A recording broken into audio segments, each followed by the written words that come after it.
Hello everyone, welcome to my English learning YouTube channel Word Guru. My name is Raghav, your English language coach. और आज हम यहाँ पर discuss करने जा रहे हैं कॉम्पिटिटिव इंग्लिश के बारे में। इंग्लिश लैंग्वेज जब कभी भी किसी भी कॉम्पिटिटिव एग्जामिनेशन में इन इंडिया पूछी जाती है तो हम उसको कॉम्पिटिटिव इंग्लिश बोलते हैं और ये ज़्यादातर पूछी जाती है स्टाफ सिलेक्शन कमीशन, एसएससी के एग्जाम्स में, बैंक के एग्जाम्स में और आपके कॉमन एप्टीट्यूड टेस्ट कैट के एग्जाम्स में, जो कि एमबीए के लिए कैंडिडेट्स अपियर करते हैं, और एनडीए नेशनल डिफेंस एकेडमी के एग्जाम्स में या फिर सीडीएस के एग्जाम्स में पूछी जाती है। इसी तरीके के और भी अदर कॉम्पिटिटिव एग्जाम्स में इंग्लिश लैंग्वेज पूछी जाती है, उसको हम कॉम्पिटिटिव इंग्लिश बोलते हैं। तो हम आज यहाँ पर उन कैंडिडेट्स की हेल्प करने के लिए आए हैं जो कि कॉम्पिटिटिव इंग्लिश को बहुत ही ज़्यादा डिफिकल्ट फील करते हैं, जिनको ऐसा लगता है कि कॉम्पिटिटिव एग्जाम में इंग्लिश लैंग्वेज उनसे क्वालिफाई नहीं हो पाएगी। तो उन्हें घबराने की कोई ज़रूरत नहीं, उनको सिर्फ करना इतना है कि उन्हें सब्सक्राइब करना है और बेल आइकन दबाना है, ताकि आप जो भी वीडियोस मैं आज से अपलोड कर सकूं इस चैनल पे वो आपको डायरेक्टली मिल सके। हम यहाँ पर दो तरह की प्लेलिस्ट पे वीडियोस बनाने जा रहे हैं। सबसे पहली प्लेलिस्ट है जिसमें कि मैं चैप्टर्स को कवर करूंगा, दूसरी प्लेलिस्ट है उसी चैप्टर की एक्सरसाइज को कवर करेंगे। क्योंकि जब कभी भी आप किसी भी चैप्टर को पढ़ते हैं और उसकी अगर एक्सरसाइज आपने कंप्लीटली नहीं पढ़ी होती है तो आप कुछ ना कुछ मिस कर रहे होते हैं, आपका चैप्टर कंप्लीट नहीं हुआ होता। चाहे वो आपने कितनी भी बार चैप्टर पढ़ा हो, एक्सरसाइज लगाना बहुत ही ज़्यादा जरूरी होता है। तो इसलिए हम लोग चैप्टर्स को भी डिस्कस करेंगे और उस चैप्टर की ढेर सारी एक्सरसाइजेस को भी डिस्कस करेंगे। तो यहाँ पर हम स्टार्ट करते हैं। सबसे पहले आज मैं आपके सामने लेके आया हूँ कि कॉम्पिटिटिव इंग्लिश लैंग्वेज का स्ट्रक्चर कैसा होता है, ये इसका फेस कैसा होता है, इसका मैप क्या है, हमें कौन कौन से चैप्टर्स पढ़ने हैं, किस किस तरीके से पढ़ना है, हम यहाँ पर आज सिर्फ ये डिस्कस करेंगे। नेक्स्ट वीडियो से मैं सबसे पहले चैप्टर्स से स्टार्ट करूंगा। कॉम्पिटिटिव इंग्लिश लैंग्वेज में सबसे ज्यादा पार्ट्स ऑफ स्पीच पूछा जाता है, सबसे ज्यादा पार्ट्स ऑफ स्पीच को पूछा जाता है। पार्ट्स ऑफ स्पीच क्या होते हैं, जो हम बचपन से पढ़ते चले आ रहे हैं, noun, pronoun, verb, adjective, adverb, prepositions, conjunctions and interjection. These are the 8 types of parts of speech. तो ये 8 तरह के parts of speech grammar portion में पूछे जाते हैं और इनसे एसोसिएटेड एक्सरसाइजेस पूछी जाती हैं। सपोज कीजिए आपसे डायरेक्ट इनडायरेक्ट पूछ लिया, आपसे एक्टिव पैसिव वॉइस पूछे जाते हैं। एसएससी में डायरेक्ट इनडायरेक्ट और एक्टिव पैसिव वॉइस बहुत ज़्यादा इंपॉर्टेंट है, ठीक है। तो ये सभी क्वेश्चंस हमसे पूछे जाते हैं, ये सभी चैप्टर्स हमसे पूछे जाते हैं। तो हमें एक एक करके इसको इनलिस्ट करना है और कॉम्पिटिटिव इंग्लिश लैंग्वेज का स्ट्रक्चर हमको यहाँ पर जानना है। कॉम्पिटिटिव इंग्लिश लैंग्वेज को 3 पार्ट में डिवाइड किया जाता है। पहला पार्ट होता है इंग्लिश ग्रामर का, दूसरा पार्ट होता है वोकैबुलरी का, जिसको कि हम वर्ड पावर भी बोलते हैं, और तीसरा पार्ट होता है कॉम्प्रिहेंशन, या तो फिर हम इसको लॉजिक भी बोलते हैं। कुछ कुछ कॉम्पिटिटिव एग्जाम्स में ये लॉजिक के अंतर्गत आता है, जैसे कि कॉमन एप्टीट्यूड टेस्ट। तो ये सारे सेक्शंस को हम कवर कैसे करेंगे, ये सबसे ज्यादा इंपॉर्टेंट है। तो हमें ये पता होना चाहिए ये सेक्शंस में होता क्या क्या है। जैसे कि इंग्लिश ग्रामर में मैंने आपको बताया ये पार्ट्स ऑफ स्पीच पूछते हैं। पार्ट्स ऑफ स्पीच कौन कौन से, जैसे आपका हो गया नाउन, ये सभी चैप्टर्स हैं जिसके ऊपर मैं आगे वीडियोस बनाऊंगा। नाउन, प्रोनाउन, एडजेक्टिव,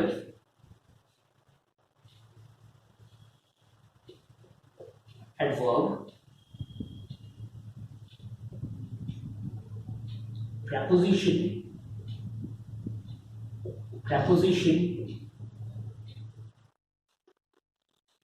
conjunction,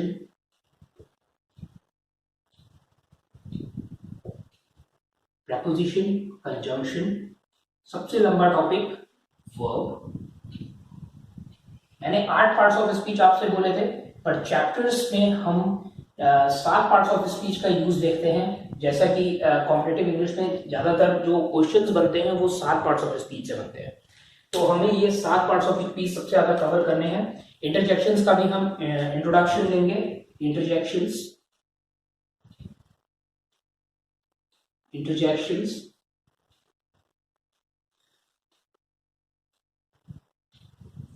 इससे रिलेटेड एक्सरसाइजेस, और फिर उसके बाद शुरू होता है टेंसेस, नरेशंस जिसको हम डायरेक्ट इनडायरेक्ट भी कहते हैं,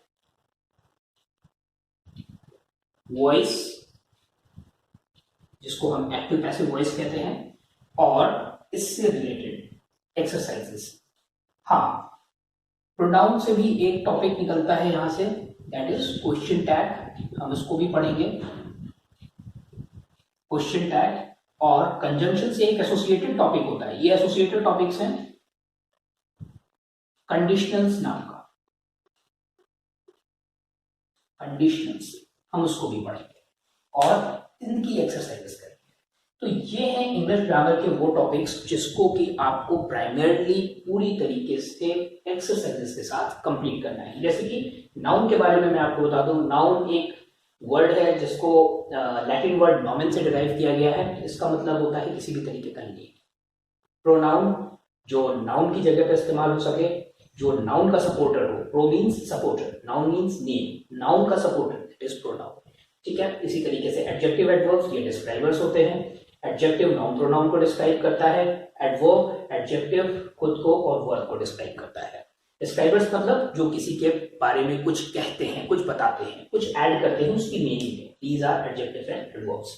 इसी तरीके से प्रेपोजिशन, कंजंक्शन। प्रेपोजिशन एक ऐसा वर्ड जो कि पोजीशन बताता है सब्जेक्ट की ऑब्जेक्ट के रिस्पेक्ट में, कि सब्जेक्ट कहां पर है। That tells position of the subject with respect to the object, that is called preposition. इसी तरीके से कंजंक्शन, कंजंक्शन जोड़ता है, कनेक्ट करता है, तो इनको हम कनेक्टर्स भी बोलते हैं। वर्ब, वर्ब का मतलब होता है किसी भी तरीके का या तो फिर एक्शन या तो फिर state, that is verb. Interjection, interjection sudden feelings को कहते हैं। जैसे कि आप जब कभी जीतते हैं तो आप जीत की खुशी में कहते हैं हुर्रे, दैट इज इंटरजेक्शन। आप जब दुखी होते हैं तो कहते हैं oh no, oh my god, that is very very bad for me, that is what, oh my god, that is what, interjection. Interjection sudden feelings को एक्सप्रेस करने वाले वर्ड्स को कहते हैं। टेंसेस, टेंसेस एक ऐसा वर्ड है जो कि टेम्पस नाम के वर्ड से निकला है। टेम्पस का मतलब होता है टाइम, तो टेंसेस का भी मतलब हो गया टाइम। टाइम तीन तरह का होता है, that is present, past and future. इसको इस तरह से याद रखना है आपको। नरेशंस, नरेशंस का मतलब होता है किसी भी तरीके की कहानी को सुनाना, किसी भी चीज को कहना। That is the word that comes from the word narrate, narrate से निकला है नरेशन। नरेशन का मतलब किसी भी कहानी को सुनाना, किसी को भी बताना। नरेशंस दो तरह के होते हैं, कभी कभी हम सीधे बताते हैं डायरेक्ट नरेशन, इनडायरेक्ट नरेशन। जब किसी की कही हुई बात हमारे तक किसी दूसरे व्यक्ति के द्वारा आती है, that is indirect narration. Voice, voice भी दो तरह के होते हैं, एक एक्टिव वॉइस और एक पैसिव वॉइस। एक्टिव वॉइस जिसमें कि सब्जेक्ट बहुत इंपॉर्टेंट होता है, पैसिव वॉइस जिसमें सब्जेक्ट की इंपॉर्टेंस खत्म हो जाती है और ऑब्जेक्ट सब्जेक्ट बन जाता है, दैट इज पैसिव वॉइस। तो इस तरीके से हमने एक ओवरव्यू ले लिया जो कि हमें आगे आने वाले समय में जितने भी टॉपिक्स पढ़ने हैं। क्वेश्चन टैग प्रोनाउन से एसोसिएटेड, मैंने इसको इसलिए कहा क्योंकि यहाँ पर हम प्रोनाउन का इस्तेमाल बहुत ज्यादा करते हैं। जैसे कि मैंने बोला इजंट ही, तो यहाँ पर हम क्वेश्चन टैग में प्रोनाउन का इस्तेमाल कर रहे होते हैं और प्रोनाउन के हिसाब से हमको लगाना होता है वर्ब, जो कि सबसे इंपॉर्टेंट पार्ट होता है किसी भी सेंटेंस का। तो ये होते हैं आपके पार्ट्स ऑफ स्पीच और उनसे associated exercises. Conditionals, if conditional, when conditional, if का इस्तेमाल कहाँ करेंगे, व्हेन का इस्तेमाल कहाँ करेंगे, इस तरीके के पार्ट्स को समझने के लिए हम कंडीशनल्स का आगे यूज करते हैं। तो ये चैप्टर्स हम लोग पहले कवर करेंगे, फिर इसके बाद आती है बात वोकैबुलरी की। वोकैबुलरी में क्या क्या चीजें इंपॉर्टेंट होती हैं हम उनको भी डिस्कस कर लेते हैं। वोकैबुलरी में एक्सरसाइजेस आती हैं सिनोनिम्स से एसोसिएटेड। मैं यहाँ पर शॉर्ट में लिख रहा हूँ इसको, इसका पूरा फॉर्म होता है synonyms. Antonyms, one word substitution जिसको कहा जाता है। वन वर्ड आपके होमोनिम्स, होमोनिम्स का मतलब होता है जो एक ही तरीके के साउंड करते हैं, एक ही तरीके के साउंड करने वाले दो अलग अलग वर्ड। जैसे कि आप कह सकते हैं फ्लेयर एंड फ्लेयर, तो ये होमोनिम्स हो गए। जैसे कि आप कह सकते हैं ऑर्डिनेंस एंड ऑर्डिनेंस, तो ये भी होमोनिम्स हो गए। एक ही तरीके के, होमो का मतलब होता है सिमिलर, निम्स का मतलब होता है साउंड या तो फिर किसी भी तरीके का नाम, सिमिलर सेंसिंग वर्ड्स या similar sounding words, those are called homonyms. तो ये वोकैबुलरी के पोर्शन है, और वोकैबुलरी को प्रिपेयर करने के लिए अलग अलग स्ट्रेटजीज का इस्तेमाल किया जाता है। जैसे कि सबसे इंपॉर्टेंट स्ट्रेटजी होती है आपकी इटिमोलॉजी, जब कभी भी हम रूट, सफिक्स और प्रीफिक्स से वोकैब को प्रिपेयर करते हैं। स्टोरी टेलिंग मेथड, जब कभी भी हम एक वर्ड को किसी स्टोरी में सुन लेते हैं और वो स्टोरी हमें याद हो जाती है और उस वर्ड का मीनिंग भी याद हो जाता है। जैसे कि नेमोनिक्स, ये 3 टेक्निक्स सबसे ज्यादा इंपॉर्टेंट होती हैं और सबसे ज्यादा यूज की जाती हैं वर्ड पावर को स्ट्रॉन्ग करने के लिए। और आपको एक बात और बता दूं कि एक कॉम्पिटिटिव एग्जामिनेशन में आपको एटलीस्ट 4500 वर्ड्स के आसपास याद करना होता है। इंग्लिश लैंग्वेज में अगर आपने 4500 वर्ड्स के आसपास प्रिपेयर कर लिया है, तो इसका मतलब कि वोकैबुलरी पोर्शन आपका तैयार है। और ये वर्ड्स कैसे तैयार किए जाएंगे, इसके लिए यूनिक स्ट्रेटजीज होती हैं। वो स्ट्रेटजीज हमने आगे आने वाली वीडियोस में डिस्कस करूंगा। तो ये है वोकैबुलरी का पोर्शन। अब हम आते हैं कॉम्प्रिहेंशन एंड लॉजिक में। अच्छा, वोकैबुलरी पोर्शन में मैं एक बात और आपको बता देना चाहता हूं कि हम यहाँ पर इडियम्स एंड फ्रेजेस भी इसी सेक्शन में ही कवर करेंगे। इडियम्स एंड फ्रेजेस, इसके ऊपर भी हम एक्सरसाइज भी करेंगे और इनको पढ़ेंगे भी। और साथ ही हम synonyms, antonyms, one word substitution, homonyms, इन सब की एक्सरसाइजेस भी करेंगे और इनको हम पढ़ेंगे। अच्छा, नेक्स्ट आता है comprehension and logic. Comprehension and logic में सबसे पहला चैप्टर होता है आपका रीडिंग कॉम्प्रिहेंशन का, जिसे हम कहते हैं आरसी। इसको सबसे ज्यादा इंपॉर्टेंट इसलिए भी कहा जाता है क्योंकि यहाँ पर हमें एक बहुत बड़ा सा पैराग्राफ पढ़ना होता है, उसे कम समय में पूरी तरह से रिटेन करना होता है और उसके ऊपर क्वेश्चन आंसर्स देने होते हैं। इसको पढ़ने की स्ट्रेटजी होती है। कोई भी व्यक्ति इतने लंबे पैराग्राफ को नहीं पढ़ सकता जिस तरह से ये लोग कॉमन एप्टीट्यूड टेस्ट में कभी कभी पूछ देते हैं। जो एस्पिरेंट्स इससे पहले की कॉम्पिटिटिव एग्जाम्स में अपीयर कर चुके होंगे वो ये चीज़ जानते होंगे बहुत अच्छी तरीके से। तो इसको पढ़ने की एक स्ट्रेटजी होती है, ज़्यादा से ज़्यादा क्वेश्चंस को सॉल्व करना होता है और ज़्यादा से ज़्यादा उसके बारीकियों को समझना होता है कि कहाँ से क्वेश्चन निकल रहा है और कहाँ पे हम अटक रहे हैं। That is reading comprehension. इसकी स्ट्रेटजीज के बारे में भी हम आगे आने वाली वीडियोस में डिस्कस करेंगे। इसके साथ ही होता है पैराजम्बल्स। पैराग्राफ जम्बल फॉर्म में दे दिया जाता है तो उसे हम पैराजम्बल्स कहते हैं। मतलब एक पैराग्राफ उठा के दिया, एक पैराग्राफ उठाया, उसमें जो पहले कही हुई बात है उसको बाद में बोल दी, जो बाद में कही हुई बात है उसको पहले बोल दिया और मिक्स करके आपके सामने रख दिया और आपको कह दिया कि इसको अरेंज करना है। इसी को हम रीअरेंजमेंट ऑफ सेंटेंसेस भी कहते हैं।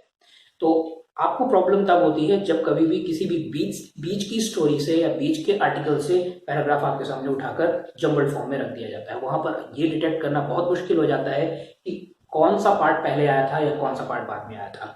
तो अगर हमें सही स्ट्रेटजी या सही स्ट्रक्चर पता होगा, हमें कुछ एक की बातों का ध्यान रखना होता है, तो हम पैराजम्बल्स को भी सॉल्व कर सकते हैं। पैराजम्बल्स के बाद फिल इन द ब्लैंक्स।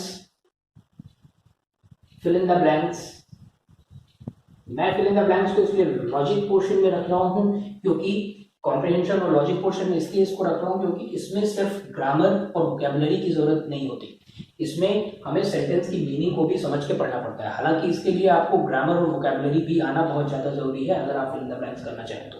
पर अगर आप लॉजिक को या कॉम्प्रिहेंशन पोर्शन को इग्नोर कर देते हैं तो भी फिल इन द ब्लैंक्स आपके गलत होते हैं। इसलिए ध्यान रखिए, फिल इन द ब्लैंक्स में के लिए ग्रामर, वोकैबुलरी और लॉजिक तीनों का आना बहुत ज्यादा जरूरी है। इसी तरीके से एक और एक्सरसाइज होती है जो फिल इन द ब्लैंक का बड़ा भाई कहा जाता है, क्लोज टेस्ट। क्लोज टेस्ट भी बहुत इंपॉर्टेंट एक्सरसाइज है। क्लोज टेस्ट को सबसे पहले मैं इंट्रोड्यूस कर देना चाहता हूँ। क्लोज टेस्ट होता क्या है, एक बड़ा सा पैराग्राफ आपके सामने रख दिया जाता है, उस पैराग्राफ में अलग अलग जगह से वर्ड्स खींच के निकाल लिए जाते हैं और उन वर्ड्स को 3 से 4 ऑप्शंस के बीच में छिपाकर आपके सामने रख दिया जाता है और आपको बताना होता है कि सही ऑप्शन कौन सा है उस पर्टिकुलर जगह पे। उसको हम क्लोज टेस्ट कहते हैं। जो कैंडिडेट्स प्रीवियसली क्लोज टेस्ट जैसी एक्सरसाइजेस पहले किसी कॉम्पिटिटिव एग्जाम में देख चुके होंगे, उनको ये चीज़ आसानी से समझ में आ रही होगी। क्लोज टेस्ट के ऊपर भी हम लोग स्ट्रेटजी डिस्कस करेंगे और ढेर सारे क्लोज टेस्ट हम लोग सॉल्व भी करेंगे और हम ये देखेंगे कि किस तरीके से क्लोज टेस्ट कंप्लीट किया जाता है, किस तरीके से क्लोज टेस्ट को हम सॉल्व करते हैं, किस तरीके से हम इन सभी क्वेश्चंस को सही तरीके से लिखते हैं। चलिए, तो ये पूरा एक मैप है जो कि कॉम्पिटिटिव इंग्लिश के लिए इम्पोर्टेंट है। अगर आप कॉम्पिटिटिव इंग्लिश की तैयारी करने जा रहे हैं तो जड़ से लेके सबसे ऊपर तक की अगर आपको उठना है तो ये चीजें आपको पता होनी चाहिए। नेक्स्ट वीडियो से मैं नाउन से वीडियो बनाना स्टार्ट करूंगा। नाउन भी बनाऊंगा, प्रोनाउन भी बनाऊंगा, एडजेक्टिव, एडवर्ब, और सिर्फ वीडियो नहीं बनेगा। इसके सबसे पहले हम चैप्टर्स डिस्कस करेंगे। चैप्टर्स के बाद हम इसकी जो एक्सरसाइजेस होती हैं उन एक्सरसाइजेस को भी डिस्कस करेंगे। तो चैप्टर्स पढ़ने के बाद हम एक्सरसाइजेस, सिर्फ ऐसे ही वीडियो नहीं बना देना होता है कि आप कुछ भी मतलब नाउन के बारे में बस बोल दिया हो गया और इसके बाद जाओ बेटा तुम खुद जाकर एक्सरसाइज कंप्लीट कर लो। ऐसा कुछ नहीं होता। बेटे लोग इतने अच्छे नहीं है कि एक्सरसाइज पूरी तरीके से कंप्लीट कर सके। एक्सरसाइज भी हमें कंप्लीट करानी होगी। I think I have two spoon feed my students. तो यहाँ पर चैप्टर्स और एक्सरसाइजेस हम दोनों ही कवर कराएंगे। बस करना आपको इतना है, सब्सक्राइब बटन पे क्लिक करना है, बेल आइकन दबाना है। जब कभी भी मैं कोई भी वीडियो अपलोड करूँ वो वीडियो आप तक पहुँचे और आप इस सर्विस को अवेल कर सकें। This is very important for all competitive aspirants जो कि कॉम्पिटिटिव इंग्लिश को प्रिपेयर करना चाहते हैं। So this is the end. Thank you. Have a nice day.